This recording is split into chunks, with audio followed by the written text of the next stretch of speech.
Today, we're going on a journey, a kind of ascent, really, based on the framework from the Mind Illuminated. This is all about how mental clarity isn't just some vague feeling of calm. It's actually a set of skills you can train, step by step. You know that feeling, right? Where your mind just will not sit still. It's that restless, agitated state where your focus just vanishes and your thoughts are swinging from some conversation you had yesterday to what you need to do tomorrow to a random song stuck in your head. The book has the perfect name for this, the monkey mind.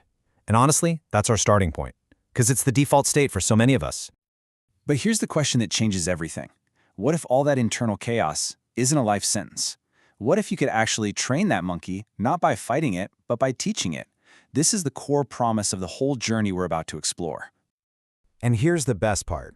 You already have all the tools you need. Seriously, the ability to focus, to be aware. That's not something you have to go out and find. It's already built into your brain.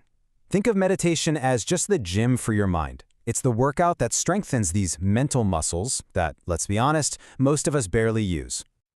So our first stop on this climb is all about training the most fundamental tool we have, our attention. This is ground zero. This is how we start turning all that chaos into calm. So how do we train attention?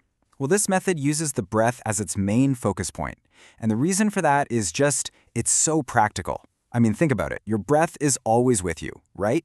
You don't need any special cushions or mantras. You can do this anywhere, at any time. It's the perfect constant anchor in the middle of a mental storm. So you practice. You bring your attention to the breath. Your mind wanders off, and you gently bring it back, again and again and again. And as you do that, something really amazing starts to happen. That frantic jumping of the monkey mind, it starts to slow down. Stability begins to grow, and out of that stability, a real, genuine feeling of inner peace starts to bubble up. Okay, but let's be real. No climb is a straight shot to the top, right? There are always obstacles. So now we're going to look at the challenges you are guaranteed to run into. But here's the key. These aren't signs you're failing. They're just part of the map. And here they are, the 5 big ones. You've got desire, that pull towards something pleasant, aversion, the push away from anything unpleasant. Then there's that foggy, sleepy feeling of laziness and lethargy. You've got the buzzing energy of worry and remorse. And finally, you have doubt, that little voice telling you this isn't working or you can't do it. What are they all, really? They're just different ways of wanting reality to be something other than what it is. Just spotting them is a huge first step.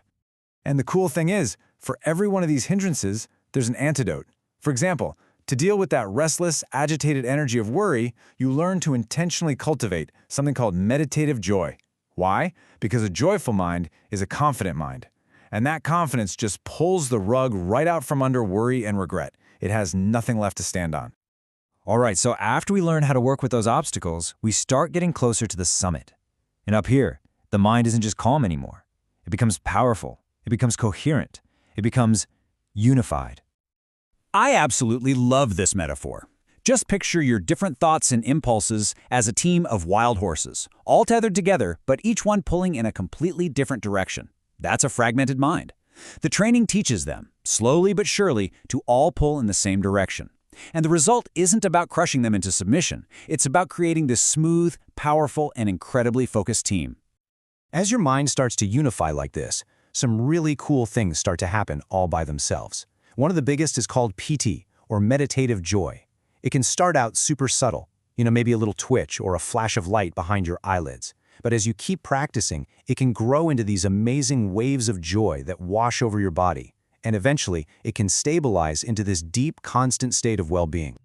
The peak of this stage is something called a compliant mind. Think of it like becoming an Olympic athlete of the mind. It has 2 qualities, malleable and wieldy.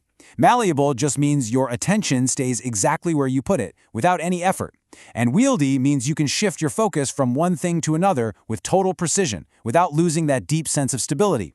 It's a pretty incredible level of mental control. And finally, once you get to this vantage point, something profound happens. Your whole understanding of who you are starts to change. This is the view from the very top of the mountain. Now, this is a pretty radical idea. Instead of seeing yourself as one single solid I, you start to see the mind as more of a committee. It's a collection of interacting subminds, and each one has its own agenda.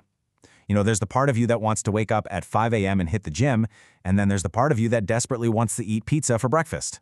The I that you feel you are at any given moment, it's really just whichever one of those subminds is holding the microphone. So why does that even matter? Well, because when you really get this, you stop identifying with every single thought and impulse that pops into your head. You learn to create a kind of inner conference room where all these parts get a voice, and that leads to a truly unified will and much, much wiser decisions because you're no longer being ruled by just the loudest voice in the room. And we end with this final, truly mind-bending thought. What if this complex exchange of information happening inside our skulls, what we call consciousness, what if that's not special or unique to us at all? What if it's just one example of a fundamental process that's happening everywhere, in everything, from a single atom to an entire galaxy? From that perspective, the journey to train your own mind becomes a journey to understand, well, maybe everything.